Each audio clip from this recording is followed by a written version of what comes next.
صاحبزادہ سلطان احمد علی صاحب. اور میں یہ بھی بتاتا چلوں کہ حضرت سلطان باہو جو کہ اس مذہب کے ہمارے اسلام کے بہت بڑے ایک صوفی اور اولیاء گزرے ہیں، یہ ان کے 10th ڈسینڈنٹ ہیں، یہ ان کی اولاد میں سے ہیں، جن کا سلسلہ شاہ عبد القادر جیلانی سے جا ملتا ہے.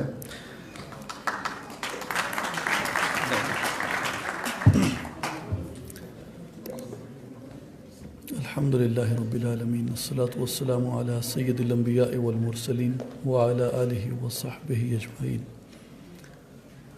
آنریبل ظفر بختاوری صاحب، زاہد چودھری صاحب، مجاہد گیلانی صاحب، عبد القادر صاحب، وحید شریف صاحب اور تمام قابل احترام بھائیوں اور بہنوں، السلام علیکم. میں سب سے پہلے آرگنائزرز کو بہت مبارکباد دیتا ہوں کہ انہوں نے اس خوبصورت کانفرنس کا انعقاد کیا اور ہمیں یہ موقع دیا کہ ہم یہاں پہ پاکستان کی پہچان کے متعلق کوئی بات کر سکیں.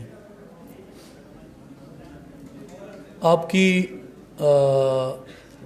موجودگی اور اتنی دیر میں یہاں پہ موجود رہنا دنیا میں پاکستان کے متعلق جو ایک نیریٹو بنایا گیا ہے اس کی نفی کرتا ہے کہ پاکستانی قوم میں برداشت نہیں ہے، پاکستانی قوم میں ٹالرنس نہیں ہے.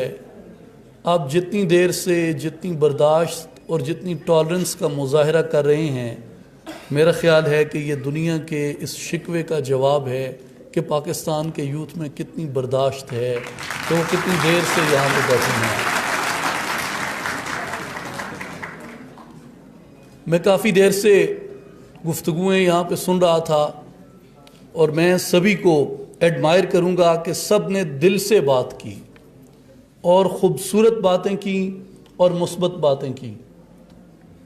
ایک پاکستان کی پہچان پہ میں صرف 2-3 مختصر باتیں عرض کروں گا. میرے نزدیک پاکستان کی پہچان اور پاکستان کی شناخت بہت سی اور چیزوں کے ساتھ بنیادی طور پہ علامہ اقبال ہیں. پاکستان کا مطلب اقبال ہے اور اقبال کا مطلب پاکستان ہے.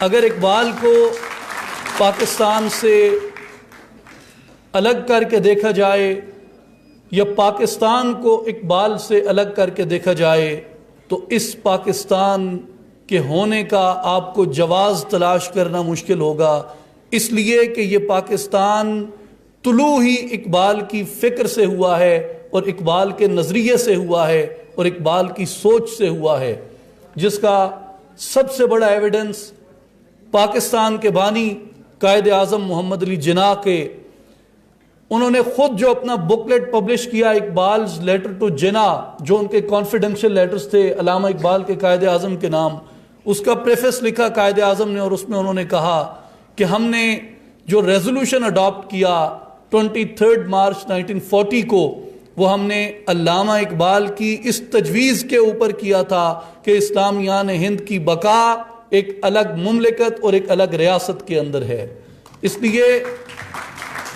اس لیے پاکستان کا مطلب اقبال کی سوچ ہے اور پاکستان کا مطلب اقبال کی فکر ہے.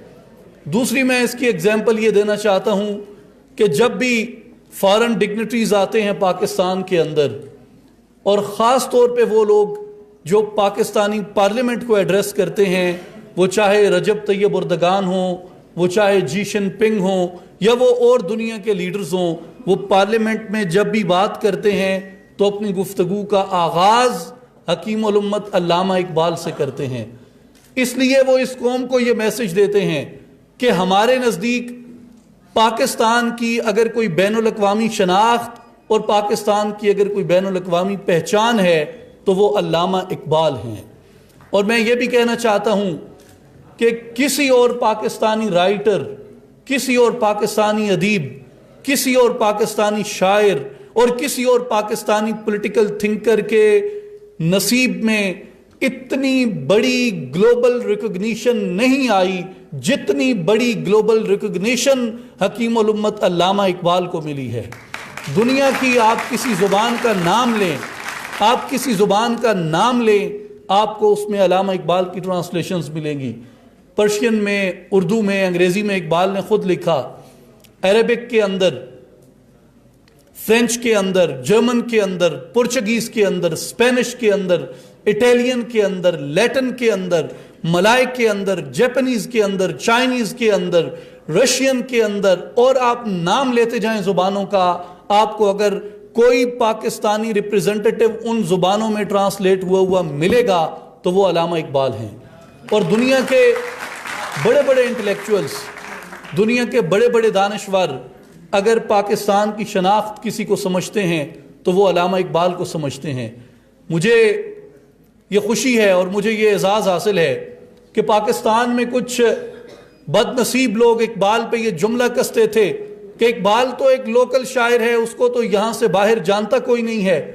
گزشتہ سال 2017 میں ہم نے مسلم انسٹیٹیوٹ کے پلیٹ فارم سے اقبال پہ انٹرنیشنل کانفرنس کروائی، جس میں دنیا کے 4 برے اعظموں کے 18 ممالک سے ان کے high level academics, intellectuals, political dignitaries یہاں پہ آئے، اور ان سب نے کہا کہ ہمارے لیے اگر پاکستان کی کوئی شناخت ہے، پاکستان کا کوئی تشخص ہے جس کی روشنی میں ہم پاکستان کی قوم اور اس قوم کی نفسیات کو سمجھنا چاہتے ہیں، وہ علامہ اقبال ہیں۔ یہاں پہ پاکستان کے سافٹ امیج کی بات ہوئی، آپ ترکی کو دیکھتے ہیں، جو رومی کے ورلنگ درویشز ہیں، ان کو وہ اپنی شناخت کے طور پہ، اپنے سافٹ امیج کے طور پہ پیش کرتے ہیں۔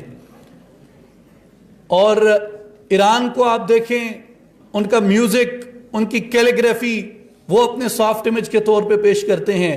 ہندوستان کو دیکھیں، وہ اپنے بالی ووڈ کلچر کو، یوگا کو ہندوستان کے سافٹ امیج کے طور پہ پیش کرتے ہیں۔ میں کہتا ہوں کہ پاکستان کا امیج کیا ہے، پاکستان کا سافٹ فیس کیا ہے؟ میرے نزدیک پاکستان کا سافٹ امیج علامہ اقبال ہیں۔ اگر دنیا میں کوئی چیز، آپ چائنا کو دیکھیں، وہ جہاں جاتے ہیں کنفیوشس انسٹیٹیوٹ کھولتے ہیں، only few lines of Confucius are available، اور باقی وہ سارے آئیڈیاز کے اوپر بات کرتے ہیں۔ آپ اسلام آباد میں، پشاور میں، ملتان میں، فیصل آباد میں، کراچی میں، لاہور میں، ہر جگہ کنفیوشس انسٹیٹیوٹ ہے۔ کس لیے؟ کہ وہ سمجھتے ہیں کہ یہ ان کا سافٹ امیج ہے۔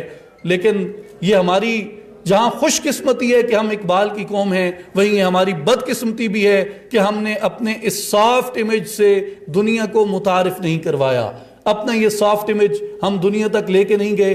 آپ 20th سینچری کی فلسفی کو ڈسکس کر لیں، جہاں بھی آپ مسلم فلسفی پڑھیں گے، آپ کو مسلم فلسفی کا جو واحد ریپریزنٹیٹو دنیا کے اندر نظر آئے گا فلسافیکل انسائکلوپیڈیاز کے اندر، وہ علامہ اقبال رحمۃ اللہ علیہ کی ذات گرامی ہے۔ اور دوسرا جو پاکستان کا سافٹ امیج ہے، میرے نزدیک جس طریقے سے دنیا انہیں جانتی تھی، وہ نصرت فتح علی خان تھے۔ بدقسمتی سے ان کے بعد کوئی اتنا بڑا چہرہ ہم پیدا نہیں کر سکے، لیکن میں اس سے یہ کہنا چاہتا ہوں کہ ہمارا جو صوفیانہ کلام ہے، ہماری جو صوفیانہ شاعری ہے، ہمارا جو صوفیانہ ٹریڈیشن ہے، یہ اس خطے کا وہ سافٹ امیج ہے اور ریپریزنٹیٹو ہے جس کو دنیا کے سامنے پیش کرنا چاہیے۔ اور میں آپ کے دکھ اور درد میں برابر کا شریک ہوں، میں بھی کافی دیر سے یہاں پہ موجود ہوں۔ میں ایک آخری بات جو آپ سے کہنا چاہتا ہوں وہ یہ ہے کہ اقبال بنا، کس چیز نے اقبال کو اقبال بنایا؟ وحید شریف صاحب نے بات کی، ظفر بختیاری صاحب نے جس چیز پہ بڑے اصرار کے ساتھ بات کی، اور ان سے پہلے جو میڈم باجوہ صاحبہ تھیں انہوں نے جس طریقے سے کرج دی، میرے نزدیک یہ ساری چیزیں اقبال کے اس نقطۂ نظر سے طلوع ہوتی ہیں جس میں اقبال کہتے ہیں کہ زمانے پر میرا جوہر آشکار ہوا، کلندری سے ہوا ہے تونگری سے نہیں۔ تونگری مال و دولت کو کہتے ہیں اور تونگری اپنے اندر کی طاقت کو کہتے ہیں۔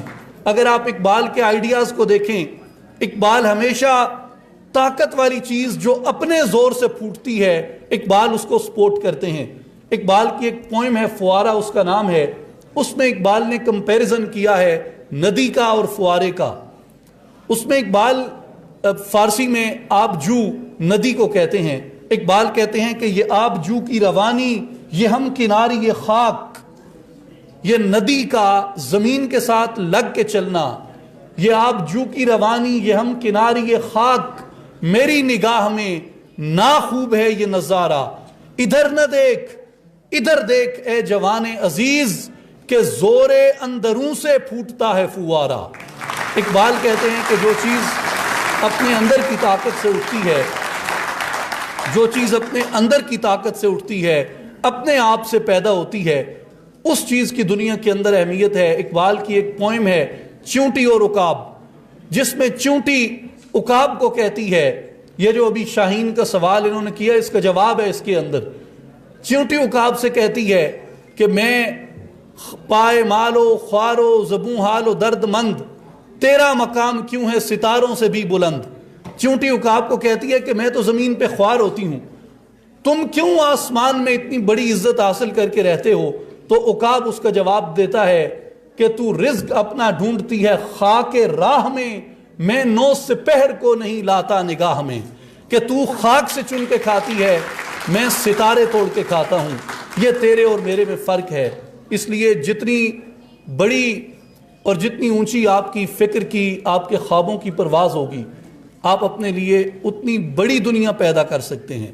اور جتنے زمین سے آپ لگے ہوئے ہوں گے، جتنی چھوٹی سوچ ہوگی، اتنی آپ کی شخصیت اور آپ کا کردار دب کے رہ جائے گا.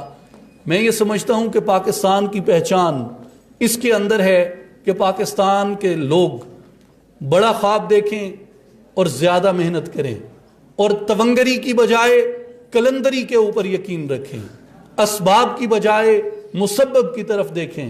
سبب کچھ اور ہے جس کو تو خود سمجھتا ہے، زوال بندہ مومن کا بے زری سے نہیں.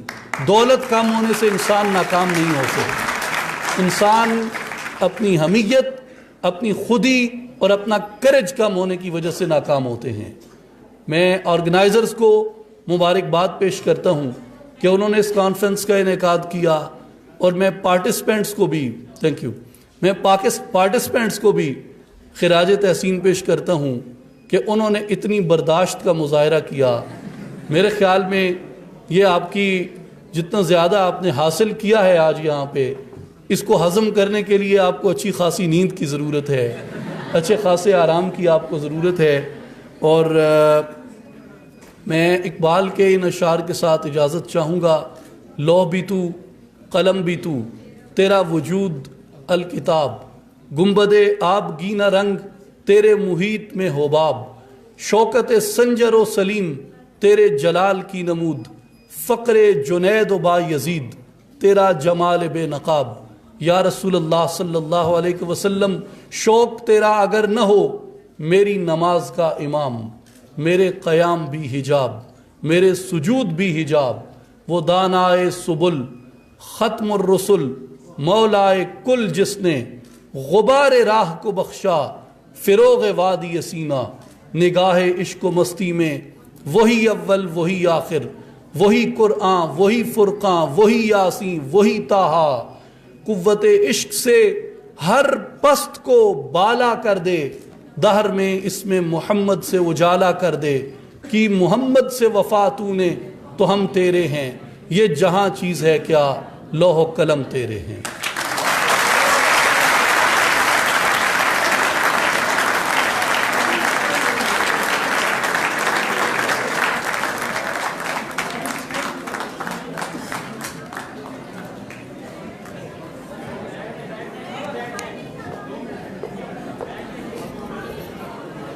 حاضرین محفل اپنی بے چینی کو تھوڑا سا اور ایلونگیٹ کریں. میں سب سے گزارش کرنا چاہوں گا کہ اپنی اپنی نشستوں پہ تشریف رکھیں. کچھ ہی وقت ہے اختتام میں، اور آپ سے زیادہ شاید ہمیں جلدی ہے. آپ نے president youth association of Pakistan کو سنا ان ہز اوپننگ ریمارکس. میں مزید الفاظ یا وقت ضائع کیے بغیر chairman youth association of Pakistan کو مدعو کروں گا اسٹیج پہ کہ وہ آئیں اور اپنے پارٹیسپینٹس اور ہمارے گیسٹ اور ہمارے تمام آرگنائزرز، ہمارے